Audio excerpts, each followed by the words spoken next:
அனைவருக்கும் வணக்கம். நம்ம இப்போ ஏற்கனவே போன ஷார்ட்ஸில் காஜா எப்படி கட்டுறதுன்னு பார்த்துட்டோம். இப்போ பட்டன் எப்படி கட்டுறதுன்னு பார்ப்போம். இந்த மாதிரி பட்டன் பட்டி மேலே காஜாவை வச்சுக்கோங்க. அந்த காஜா ஹோலுக்கு நேர ஊசியை இப்படி கீழால் எடுத்துக்கோங்க. எடுத்துட்டு காஜாவை எடுத்து விட்டுருங்க. இப்போ இதில் பட்டன் கட்ட வேண்டியதான். பட்டன் கட்டும்போது குறுக்கையும் நெடுக்கையும் நிறைய குத்தக்கூடாது. நீட்டாக ஒரு சைடுக்கு ஒரு 3 குத்து குத்துனீங்கன்னா போதும், கரெக்டாக இருக்கும்.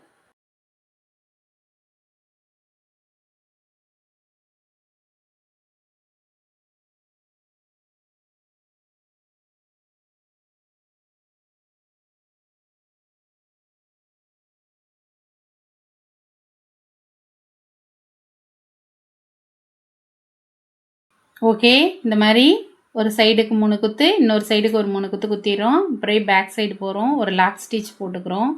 போட்டு இப்போ வந்து நேராக எல்லாமே போட்டாச்சு. 4 பட்டனும் கட்டியாச்சு. இந்த 4 பட்டனோடு விடாமல் நம்ம ஃபைனலாக ஒரு 5ஆவது பட்டன் கட்டணும்னா நம்ம ஐயூக்கு எப்படி 5ஆவதாக ஒரு போடுறோமோ அதே மாதிரி நல்லாயிருக்கும். இந்த இடத்துல கட்டிக்கோங்க. கரெக்டாக 1 இன்ச்சு விடுங்க இந்த பட்டன்லேருந்து. இதை போடும்போது சம்டைம் அவங்க கொஞ்சம் ஹிப் சைஸ் டைட்டாக வேணும்னா இழுத்து இதில் போட்டுப்பாங்க. இது அவ்வளோவா யாரும் கட்டுறதில்ல, ஆனால் கட்டினீங்கன்னா நல்லாயிருக்கும். ஓகே, நம்ம பட்டன் கட்டியாச்சு. இந்த மாதிரி 4 கட்டாமல் 5ஆவது பட்டன் கட்டும்போது ப்ளவுஸ் இன்னும் கொஞ்சம் நல்லாயிருக்கும். இந்த மாதிரி குட்டி குட்டி டிப்ஸுக்கு நம்ம ஸ்ரீ டெய்லரிங் வேர்ல்டை சப்ஸ்கிரைப் பண்ணுங்கள், சப்போர்ட் பண்ணுங்கள். Okay, thank you. நல்லதே நினைப்போம், நல்லதே